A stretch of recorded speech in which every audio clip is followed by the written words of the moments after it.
Perfect. What? How thick is the damn thing? 3 inches thick.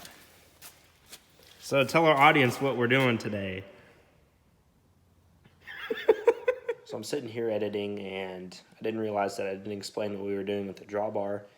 So what the deal with that is, it had a scraper drawbar for a scraper in it, and we're not going to use it as a scraper tractor, so we're putting an ag drawbar in it. It's a Cat 5, I think. But back to the video. All the other ones I've ever been around have had the pin come through the top. This pin comes from the bottom and has a bolt on the bottom of it that holds it from falling out. If that bolt breaks, the pin falls out and the drawbar comes out. That's bad. Well, the other ones, at least gravity is going to hold it in there slightly.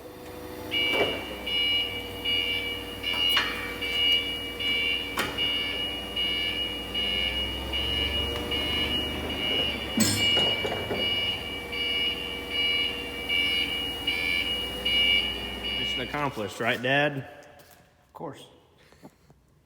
Ag drawbar is in, scraper drawbar is out. We're about where it was. We're only about we're less than 7 inches.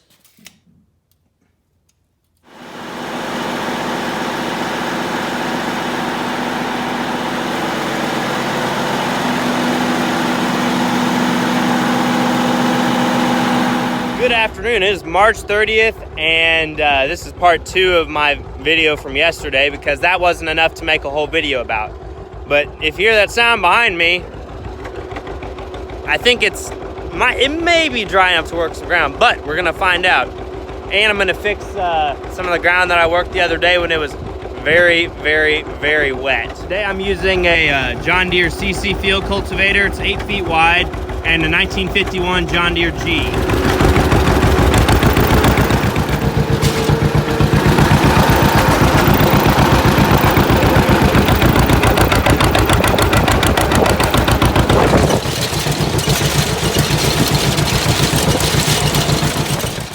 Well, it's later on here in the same afternoon, and got a call from Dad. Time to come pull fence. That's a lot of fun. It makes you appreciate having nice square fields without fence in them. We started from here. We have to go all the way up there to the tree line.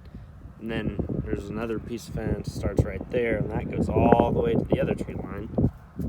And we're taking from there up to the corner out, and from here over down to the ditch out, so we can farm this piece. So what we're having to do is cut out all the wooden posts and some of the metal T-posts because those are still good and worth something. But we've got a lot of work to do, so I'm gonna get back to work. Hurrah, Mr. Horse.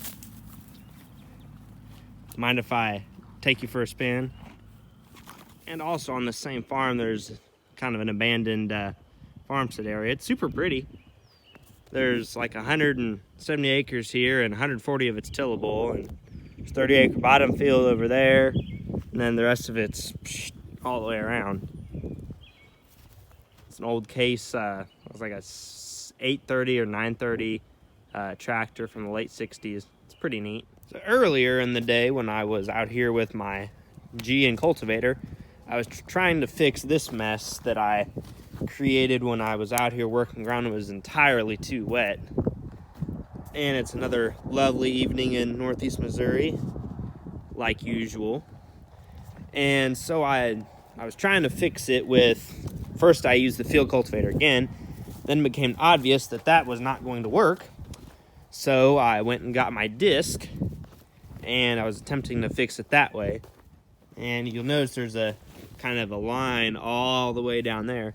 That's because my old disc is not necessarily the greatest disc in the world. It's kind of clapped out, as one might say. And it needs like 27 new blades, but I'm not gonna do that because then I'd have like $800 in it, and that's a lot of money. I think what's gonna have to happen here is I'm gonna have to get some actual equipment instead of my junk and actually fix it with something a little more modern than 1945 or 1950-ish technology. Hello, man. Good girl. Speaking of old technology, I have all of my equipment here in a line or at least all of my implements. I've got my Oliver 540 corn planter that I plant beans with. Got my new field cultivator, 8 feet wide, trip lift. It's mostly done. And then my excellent disc, it's 8 feet wide too. And honestly, this planter here doesn't do too bad of a job considering what it is, which is a piece of junk, basically. It was made in 1967, as close as I can tell, and it's planted a lot of acres, and it was completely clapped out when I got it. And I was able to find and add an original factory Oliver no-till bar to it. So that's kind of cool. All right, thanks for watching today, and come back for more because there will be more. It's starting to get dried out finally, and we should be in the field here before the end of the week, and there'll be some field work videos. So thanks for watching.